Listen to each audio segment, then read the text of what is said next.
Selamat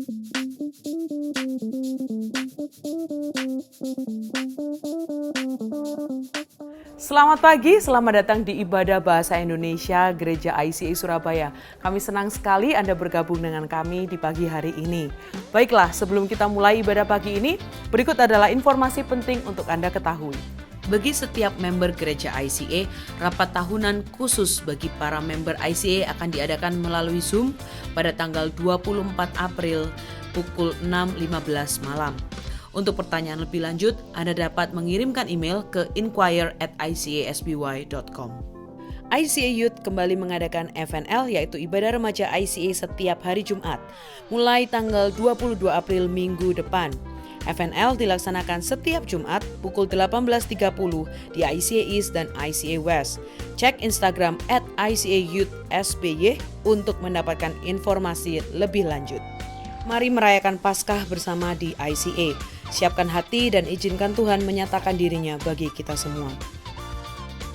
Kabar baik selanjutnya, sesuai dengan kondisi pandemi yang berangsur membaik, mulai hari ini Anda tidak lagi memerlukan pendaftaran dan check-in untuk menghadiri ibadah hari Minggu di ICA. Beritahu teman-teman Anda ya. Demikianlah informasi yang perlu Anda ketahui. Selamat hari Minggu.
Selamat pagi, selamat datang semua Bapak Ibu di dalam kebaktian Bahasa Indonesia ICA Surabaya. Saya ingin mengucapkan selamat ibadah Jumat Agung pada Bapak Ibu yang sedang menonton online pada pagi hari ini. Dan saya ingin mengingatkan bahwa minggu ini kita akan mempunyai ibadah pada hari Minggu, ibadah Paskah kita yang akan diadakan pada jam 8 dan jam 10 pagi. Oke, dan pada pagi hari ini saya senang sekali bisa hadir kembali bersama Bapak Ibu di sini dan saya berdoa kiranya Bapak dan Ibu senantiasa diberikan kesehatan dan perlindungan dari Tuhan.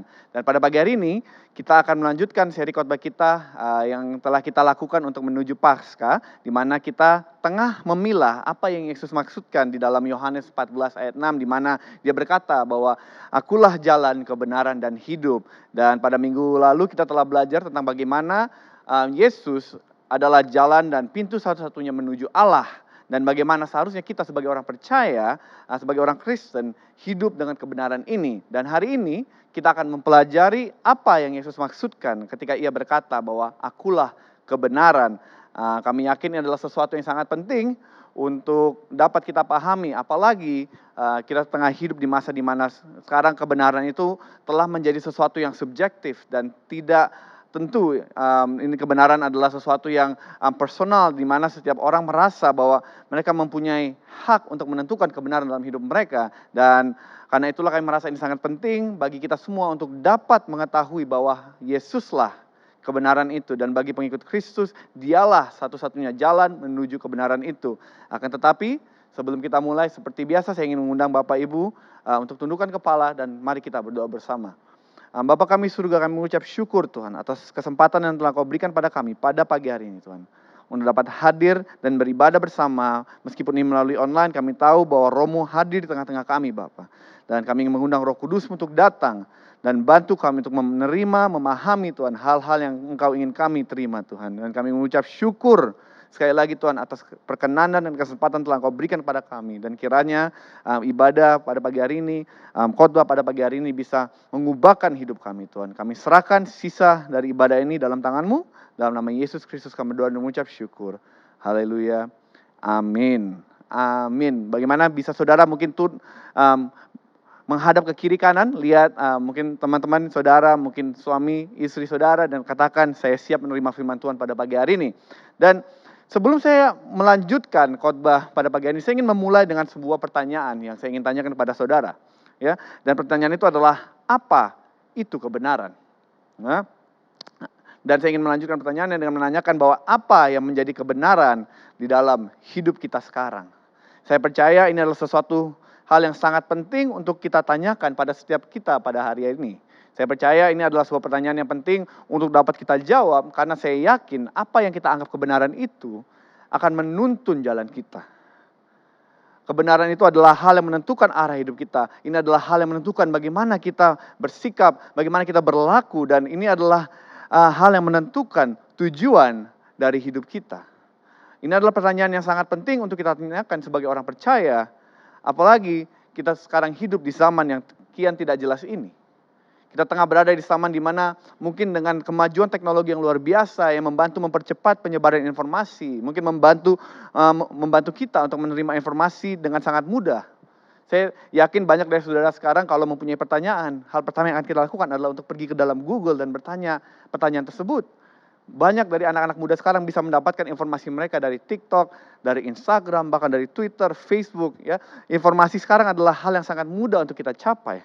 Dan zaman ini juga adalah zaman yang luar biasa, karena dengan perkembangan teknologi, dengan zaman yang maju ini, kita dapat mempunyai panggung-panggung untuk menyuarakan suara kita, menyuarakan opini kita secara masif, secara besar, dan secara jangkauan sangat luar biasa. Tidak lagi seseorang harus menjadi seorang terkenal seperti artis atau menteri atau para presiden untuk bisa mempunyai pengaruh yang besar. Kebanyakan dari kita cukup mengambil handphone kita bisa taruh dalam sosial media kita sudah bisa menyuarakan suara kita ke ujung dunia. Saya bisa dari Surabaya sekarang, saya bisa masukkan sesuatu dalam Instagram saya dan itu bisa dilihat dari Afrika. Bahkan kita bisa mencoba, bahkan di dalam sebuah pedalaman di Indonesia sini, kita bisa menyuarakan sesuatu dan suara itu bisa didengar di benua Eropa. Teknologi ini adalah hal yang luar biasa. Dan ini membantu kita dalam mengumpulkan informasi, membantu kita dalam menyuarakan informasi, menyuarakan opini, dan jika dipakai dengan benar, saya yakin bahwa kita sebenarnya bisa menjadi generasi yang akan membawa firman Tuhan ke ujung bumi. Akan tetapi, di dalam perkembangan teknologi ini, kita juga menemukan sebuah tantangan yang sangat hebat. Dan mungkin tidak pernah dilalui oleh generasi-generasi sebelum kita. Dan di sini adalah tantangan di mana banyak sekali suara-suara di luar sana, opini-opini di luar sana yang mencoba menjauhkan kita dari kebenaran firman Tuhan. Banyak hal di luar sana yang mungkin sekarang mengaku-ngaku, mereka menyajikan diri mereka sebagai kebenaran yang sejati. Bahkan bisa dibilang kita sekarang bisa hidup di zaman di mana tidak ada yang namanya kebenaran yang objektif. Kebenaran telah menjadi sesuatu hal yang sangat subjektif, sesuatu hal yang sangat personal, sesuatu hal yang bisa kita tentukan. Kita bisa melihat ini dengan perkembangan di mana sekarang kita sebagai manusia, banyak sekali politik yang mengatakan bahwa kita bisa menentukan gender kita bisa menentukan jenis kelamin kita. Bahkan kita bisa menentukan melalui apa yang kita rasa, dan yang apa yang kita rasa itu bisa menjadi kebenaran dalam hidup kita. Semua orang sekarang merasa mempunyai hak untuk menentukan kebenaran itu, dan termasuk banyak dari orang-orang percaya. Kita bisa melihat bagaimana sekarang banyak sekali pengajaran-pengajaran di luar sana yang mungkin terkesan seperti pengajaran Kristen. Pengajaran sesuai Alkitab, tapi jika kita baca dan kita selami, pengajaran itu adalah pengajaran-pengajaran yang tidak benar. Dan oleh sebab itu, banyak dari kita sekarang sebagai orang percaya mengalami krisis iman. Di mana kita seringkali mempertanyakan dengan banyaknya pilihan di luar sana, kita seringkali mempertanyakan apakah iman yang kita pegang dan kita ikuti ini adalah kebenaran yang sejati.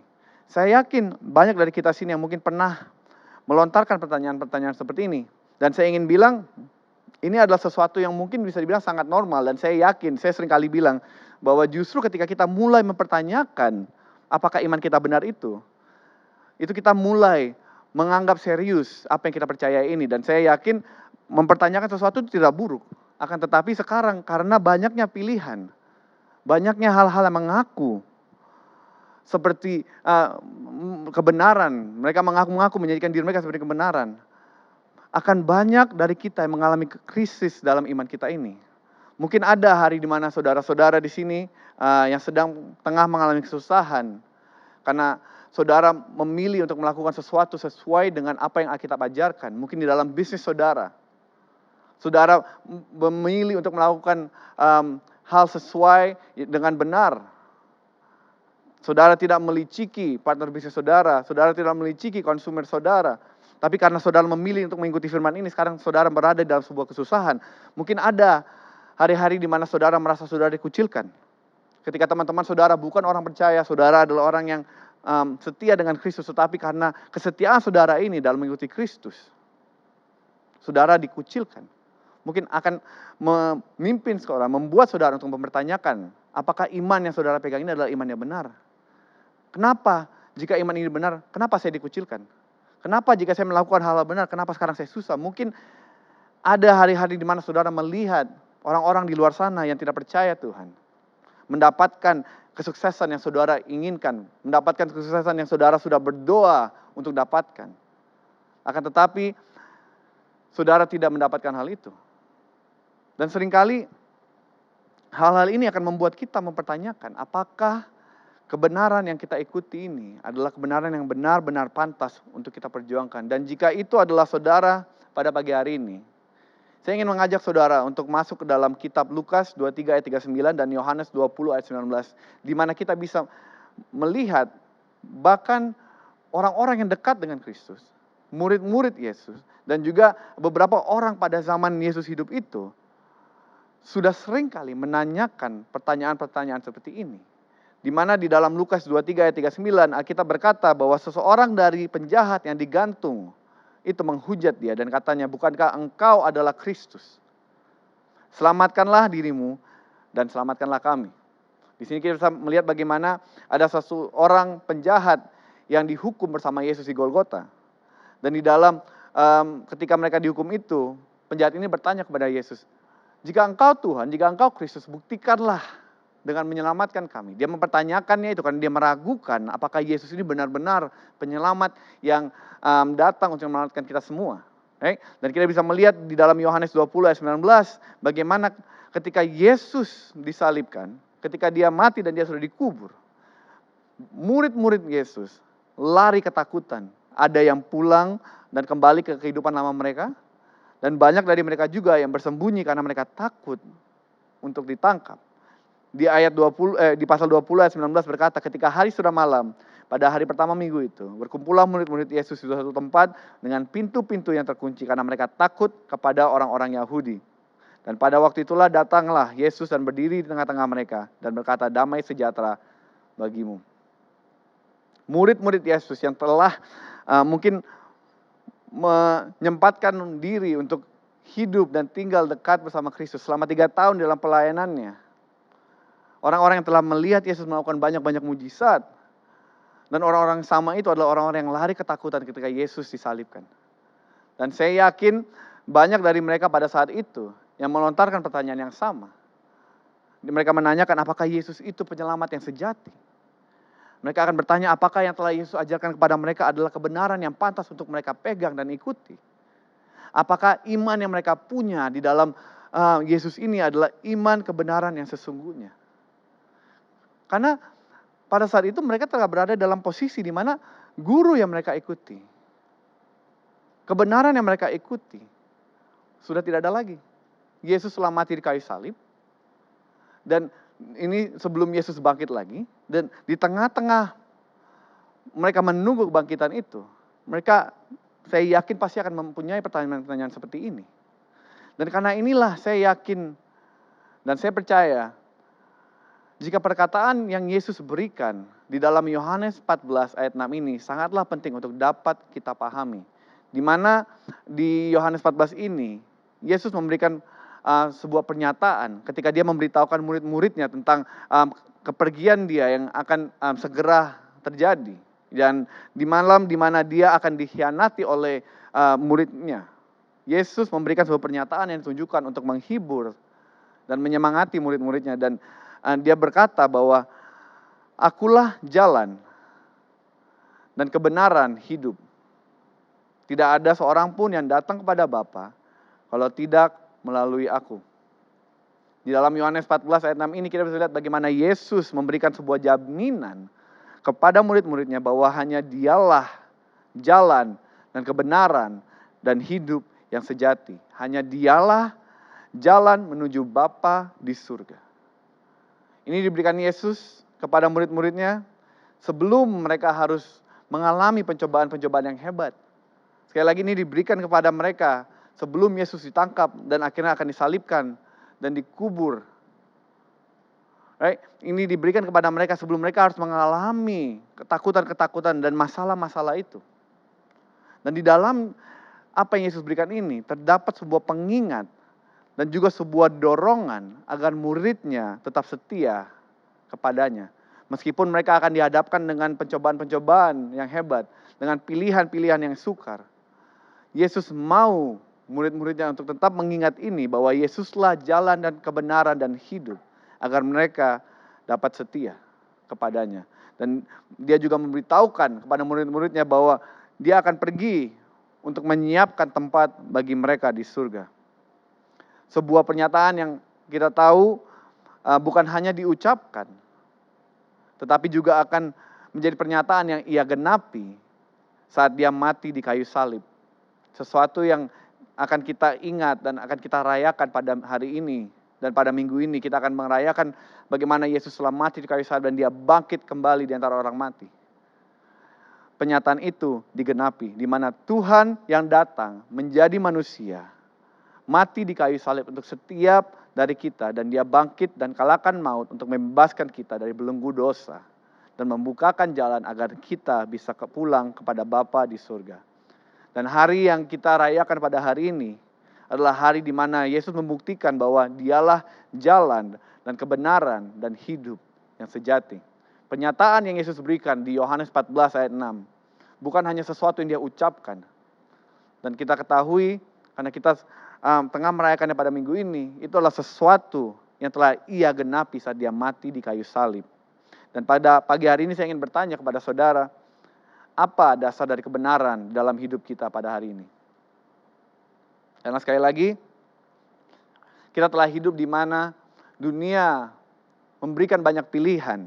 Kita hidup di mana dunia memberikan banyak kesempatan untuk kita memilih hal lain menjadi dasar kebenaran kita. Bahkan kita diberikan kebebasan untuk menentukan apa yang benar, apa yang akan menjadi penuntun, pembimbing dalam hidup kita. Apa dasar kebenaran saudara pada hari ini? Apakah kebenaran kita berdasarkan apa yang dunia katakan? Apakah kita mengikuti tren di sosial media? Apakah kita mengikuti tren politik di luar sana, di mana sekarang banyak sekali hal-hal yang akan mereka lemparkan yang mungkin tidak sesuai dengan firman Tuhan, akan tetapi karena mereka bilang itu benar, kita merasa bahwa oh ya ini adalah kebenaran yang benar. Apakah kebenaran kita sekarang berdasarkan apa yang keluarga dan teman kita katakan? Dan saya yakin banyak dari kita juga yang mempunyai ini. Apalagi kita hidup di dalam budaya di mana keluarga mempunyai suara yang sangat besar dalam hidup kita. Dan saya tahu tidak semua dari mereka itu jelek. Akan tetapi apakah kebenaran yang didasari oleh keluarga saudara ini menggantikan kebenaran yang didasari oleh Kristus? Atau apakah standar kebenaran kita pada hari ini itu berdasarkan apa yang kita mau? Dan ini adalah sesuatu yang sangat diajarkan dunia pada sekarang. Follow your heart. Ikuti kata hatimu. Do what pleases you. Lakukan apa yang menyenangkan kamu. Apakah standar kebenaran kita itu adalah kebenaran yang berdasarkan oleh apa yang kita mau? Saya ingin saudara mempertanyakan pertanyaan ini. Karena sekali lagi kita hidup di mana sekarang banyak hal yang mengaku sebagai kebenaran yang sejati. Dan oleh karena itu sangatlah penting bagi kita sebagai orang percaya untuk paham, untuk tahu bahwa hanya di dalam Kristus ada kebenaran yang sejati itu. Tidak ada jalan kebenaran yang lain yang sudah ada dan yang akan datang, yang akan sanggup mengalahkan maut. Tidak ada kebenaran lain yang sanggup membebaskan kita dari belenggu dosa. Tidak ada jalan kebenaran lain yang bisa membawa kita pulang kepada Sang Pencipta. Dan tidak ada jalan kebenaran lain yang rela mati di atas kayu salib untuk setiap dari kita. Hanya kebenaran yang Yesus bukakan ketika dia mati di kayu salib mempunyai kuasa untuk mengalahkan maut, untuk membebaskan kita dari dosa, untuk membayarkan utang-utang kita, untuk membawa kita pulang kembali ke Bapa. Dia adalah kebenaran yang tidak hanya diucapkan, tetapi kebenaran yang sudah digenapi ketika Yesus mati di kayu salib. Dan saya yakin sebagai orang percaya, Yesuslah kebenaran itu. Yesus ialah yang harus menjadi sumber kebenaran hidup kita. Apa yang sudah Ia ajarkan, apa yang sudah Ia teladani, dan apa yang telah Ia lakukan di atas kayu salib harus menjadi kebenaran sejati dalam setiap hidup kita orang percaya. Dan mungkin banyak dari kita pada pagi hari ini bertanya, what is so good about Good Friday? Kan? Kenapa kita sebagai orang Kristen ini merayakan kematian Yesus di atas kayu salib? Dan untuk menjawab itu saya mempunyai satu jawaban saja. Karena itu adalah hari di mana Yesus mati di kayu salib ini. Itu adalah hari di mana janji bahwa Dialah jalan, kebenaran, dan hidup itu digenapi. Hari di mana rencana penyelamatan Tuhan bagi manusia itu dipenuhi. Hari di mana kita bisa kembali kepada Allah. Dalam Roma 5, 8-10 berkata, akan tetapi Allah menunjukkan kasih-Nya kepada kita oleh karena Kristus telah mati untuk kita ketika kita masih berdosa. Lebih-lebih karena kita sekarang telah dibenarkan oleh darah-Nya, kita pasti akan diselamatkan dari murka Allah. Sebab jikalau ketika kita masih berseteru diperdamaikan dengan Allah oleh kematian anaknya, lebih-lebih kita yang sekarang telah diperdamaikan pasti akan diselamatkan oleh-Nya. Dan bukan hanya itu saja, kita malah bermegah dalam Allah oleh Yesus Kristus Tuhan kita, sebab oleh Dia kita telah menerima perdamaian itu. Hari yang kita rayakan pagi hari ini adalah hari di mana janji-janji Yesus ketika Dia meninggalkan murid-muridnya di Yohanes 14 ayat 6. Ketika Dia berkata kepada mereka bahwa akulah jalan, kebenaran, dan hidup. Ini adalah hari di mana janji-janji tersebut digenapi. Melalui apa yang Yesus perbuat di atas kayu salib, ada rekonsiliasi bagi kita. Ada keselamatan bagi kita dan ada perdamaian dan pengampunan bagi setiap dari kita. Melalui kematian dan kebangkitan Yesus di atas kayu salib itu, Dia sudah membuktikan pada kita bahwa hanya Dialah kebenaran yang pantas untuk kita ikuti. Apa dasar kebenaran saudara pada pagi hari ini? Dan jika saudara masih bingung dan saudara masih memiliki, bisakah saya mendorong sama saudara di sini untuk mengambil Yesus, menjadikan Yesus Tuhan yang kita sembah ini adalah sebagai dasar kebenaran saudara. Karena hanya Dialah kebenaran yang telah mati di kayu salib, hanya Dialah kebenaran yang telah membukakan jalan agar kita bisa kembali kepada Bapa. Hanya Dialah kebenaran yang telah membayarkan utang-utang dosa kita. Dan saya ingin encourage saudara, saya ingin mendorong saudara untuk menerimanya sebagai kebenaran dalam hidup saudara sendiri. Dan tentu pertanyaan yang perlu kita tanyakan pada pagi hari ini adalah bagaimana cara kita sebagai orang percaya untuk bisa tetap bertahan di dalam kebenaran Tuhan pada hari ini. Di masa-masa yang sukar ini, bagaimana cara kita bisa tetap setia di dalamnya. Dan saya ingin memberikan beberapa jawaban. Yang pertama adalah dengan mengizinkan Roh Kudus untuk memimpin hidup kita. Di Yohanes 14 ayat 15-17 berkata, jikalau kamu mengasihi aku, kamu akan menuruti segala perintahku, dan aku akan meminta kepada Bapa, dan Ia akan berikan kepadamu seorang penolong yang lain, supaya Ia menyertai kamu selama-lamanya, yaitu Roh kebenaran. Dunia tidak dapat menerima Dia, sebab dunia tidak melihat Dia dan tidak mengenal Dia. Tapi kamu mengenal Dia, sebab Ia menyertai kamu, dan aku akan diam di dalam kamu. Saya tidak tahu apakah saudara mungkin sadar atau tidak, tetapi sebagai manusia yang berdosa sangatlah tidak mudah, sangat sukar bagi kita untuk menjalani hidup tanpa dosa. Hidup yang kita tahu telah dipanggil dan kita tahu telah dimintai oleh Allah kita untuk kita hidupi. Hidup yang dimana itu adalah kehidupan yang layak untuk disebut sebagai kehidupan anak-anak Tuhan. Sangatlah sulit bagi kita untuk dapat hidup sesuai kebenaran firman Tuhan. Ini bukan natur dari kita, karena kita sebagai orang-orang yang berdosa, kita sebagai orang-orang yang terlahir dalam kedagingan, kita adalah orang-orang yang egois, kita adalah orang-orang yang susah mengampuni, kita orang-orang yang gampang pahit, kita adalah orang-orang yang tidak sabaran, cepat marah, dan orang-orang yang penuh dengan dosa-dosa yang telah kita terima ketika manusia jatuh ke dalam dosa ini. Tidak perlu kita ajarkan seorang bayi untuk berbohong. Mereka akan dengan sendirinya belajar untuk melakukan itu.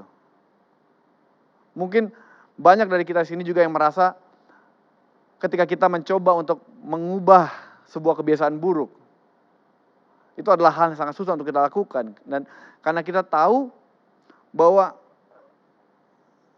di mana kita mencoba mengubah sesuatu yang telah menjadi darah daging kita, itulah bukan sesuatu yang mudah. Dan saya ingin bilang bahwa saudara, alasan kenapa Yesus harus pergi dan balik ke surga, dan harus membiarkan Roh Kudus untuk turun dan datang supaya Roh Kudus bisa hidup di dalam setiap dari kita, itu karena Yesus paham dan dia tahu bahwa tanpa bimbingan Roh Kudus tidak ada dari kita yang bisa hidup sesuai apa yang telah Yesus panggil kita untuk hidup. Natur dosa yang dalam hidup kita akan menyebabkan kita untuk sulit menghasilkan buah-buah yang baik. Dan karena itu sebabnya Tuhan memutuskan untuk mengirimkan Roh Kudus untuk datang dan membantu kita, untuk menjadikan kita seperti Kristus. Roh Kudus yang adalah pribadi yang akan membantu kita, mengubahkan kita, membimbing hidup kita untuk menjadi seperti Kristus. Dan oleh karena itu, bagaimana cara kita untuk bisa tetap hidup di dalam kebenaran, hidup sesuai dengan apa yang telah Yesus ajarkan, yaitu dengan mengandalkan Roh Kudus, dengan mengizinkan Roh Kudus untuk membimbing setiap dari hidup kita.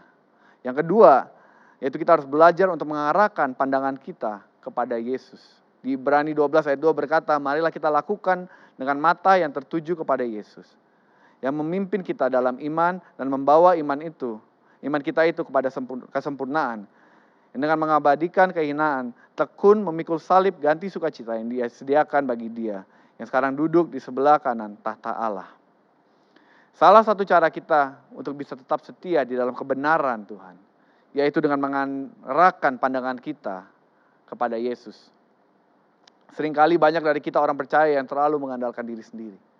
Mungkin di dalam mulut kita berkata bahwa kita mengandalkan Tuhan, tetapi seringkali dalam pergumulan kita dengan dosa, di dalam pergumulan kita dengan pilihan-pilihan suka dalam hidup ini, kita merasa bahwa kita harus menyelesaikan itu sendiri. Kita merasa bahwa kita harus mengandalkan diri sendiri. Dan karena itu seringkali kita mengalami kegagalan dalam upaya kita untuk melakukan hal-hal tersebut.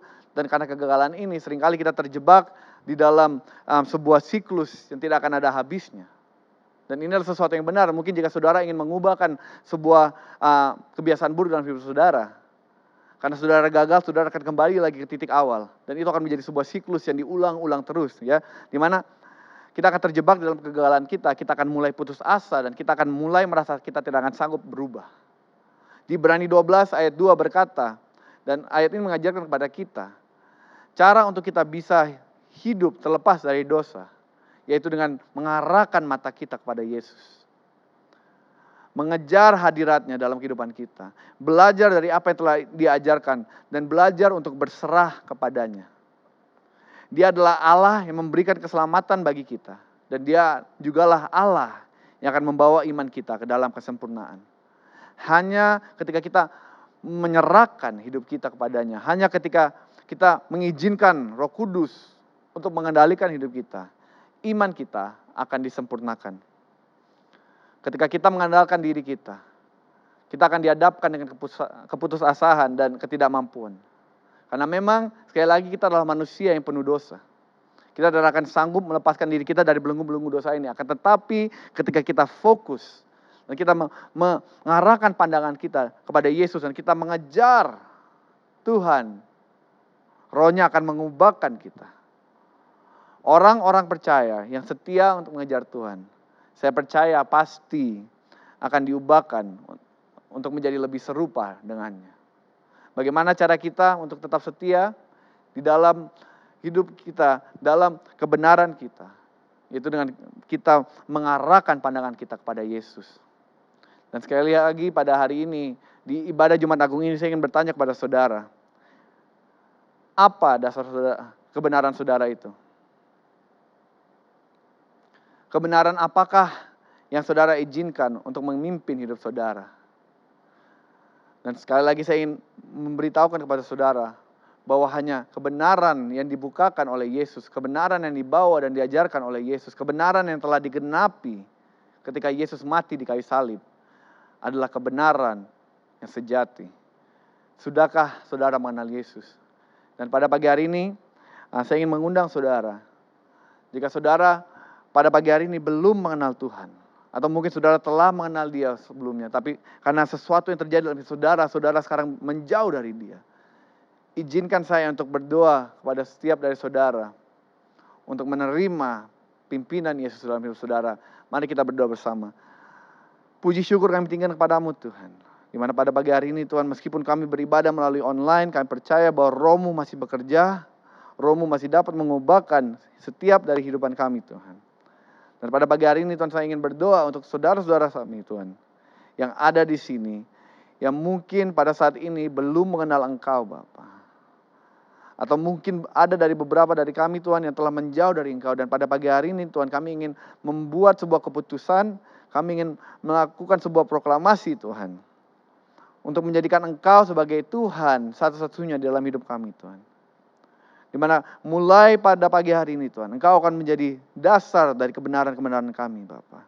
Dan kami percaya Tuhan, atas bimbingan-Mu, atas tuntunan-Mu yang akan mengubahkan kami untuk menjadi seperti Kristus Tuhan.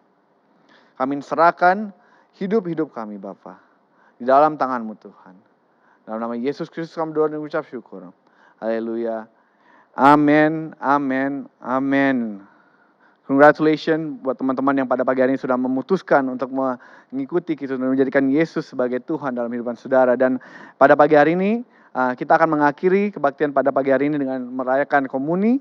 Dan saya yakin ini adalah cara bagi kita untuk diingatkan kembali dan cara untuk kita untuk merayakan apa yang telah Yesus perbuat di atas kayu salib. Dan saya kira ini adalah sesuatu yang cocok dan pantas untuk kita lakukan pada hari Jumat Agung ini, karena di sini kita akan diundang untuk dapat mengingat apa yang telah Yesus perbuat di atas kayu salib untuk setiap dari kita. Dan untuk itu saya ingin mengundang saudara untuk menyiapkan roti dan anggur saudara, dan saya akan membacakan untuk saudara dari 1 Korintus 11 ayat 23 sampai 26, di mana Alkitab berkata, sebab apa yang telah aku teruskan kepadamu, telah aku terima dari Tuhan, yaitu bahwa Tuhan Yesus pada malam waktu Ia diserahkan, mengambil roti.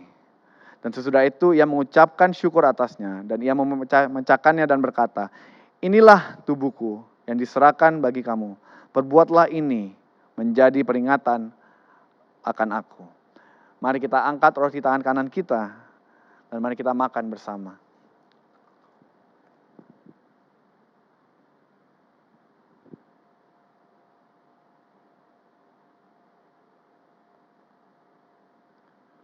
Ayat 25. Demikian juga Ia mengambil cawan sesudah makan, lalu berkata, cawan ini adalah perjanjian baru yang dimateraikan oleh darahku. Perbuatlah ini setiap kali kamu meminumnya, menjadi peringatan akan aku. Sebab setiap kali kamu makan roti ini dan minum cawan ini, kamu memberitakan kematian Tuhan sampai Ia datang kembali. Mari kita angkat cawan anggur di tangan kanan kita, dan kita minum bersama.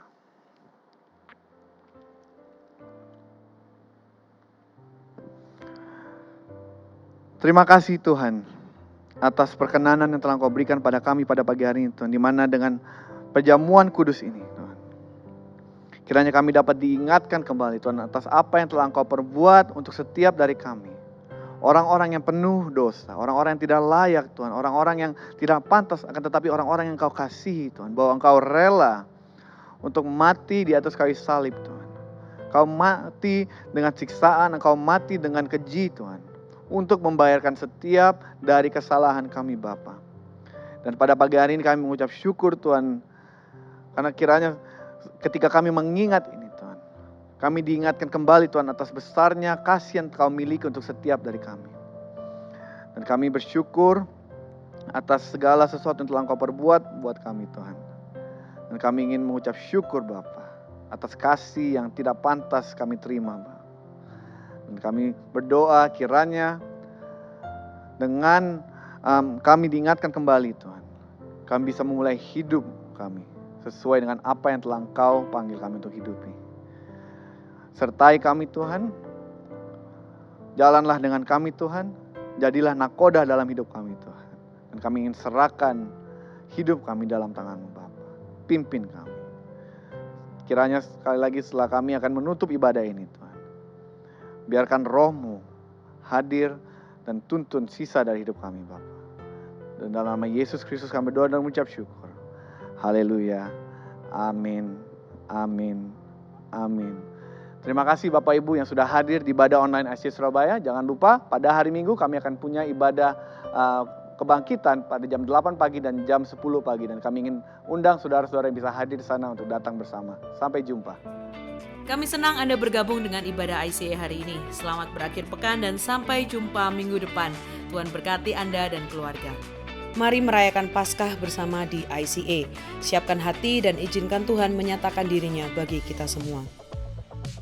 ICA Youth kembali mengadakan FNL, yaitu ibadah remaja ICA setiap hari Jumat, mulai tanggal 22 April minggu depan. FNL dilaksanakan setiap Jumat pukul 18.30 di ICA East dan ICA West. Cek Instagram @ICA-Youth-SBY untuk mendapatkan informasi lebih lanjut. Bagi setiap member gereja ICA, rapat tahunan khusus bagi para member ICA akan diadakan melalui Zoom pada tanggal 24 April pukul 6.15 malam. Untuk pertanyaan lebih lanjut, Anda dapat mengirimkan email ke inquire@icasby.com. Kabar baik selanjutnya, sesuai dengan kondisi pandemi yang berangsur membaik, mulai hari ini Anda tidak lagi memerlukan pendaftaran dan check-in untuk menghadiri ibadah hari Minggu di ICA. Beritahu teman-teman Anda ya. ICA Prayer Service diadakan setiap hari Selasa pada pukul 6.30 sampai 7.30 malam lewat Zoom. Anda bisa mengunjungi Instagram kami @ICSBY untuk mendapatkan meeting ID-nya. Mari menyembah dan berdoa bersama. Memberikan persembahan menjadi semakin mudah. Silakan scan QR Code di layar dengan menggunakan aplikasi bank Anda atau kunjungi icasby.com/giving untuk informasi lebih lanjut. Kami rindu untuk bisa mendoakan Anda. Bagikan pokok doa Anda melalui tautan bit.ly/ICA Prayer Online dan bersama kita melangkah dan percaya bahwa Tuhan bekerja. Ikuti sosial media ICA Surabaya di YouTube, Facebook, Instagram, dan Spotify. Anda dapat menemukan berbagai informasi, playlist musik, video, renungan, dan lainnya.